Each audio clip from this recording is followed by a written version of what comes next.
परमेश्वराची जागे व मायबाप त्यांचं बेस घ्यावं.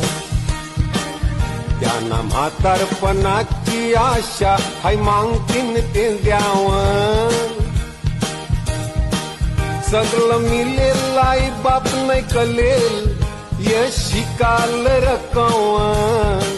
या दुनीचं मोठं फल पहिला जिंकून घ्यावं. आईस बापासला द्यावा मान आईस शिकल्या बी धोत्रीनीन. उद्या सकाळ सगळं सोडून जाणार ती मातीन. त्यांना भलता सलता जर त्रास द्याल त्याची आसव तुम्हाला नरतीन. तुमच्या औलादी बी तुम्हाला आई करतील.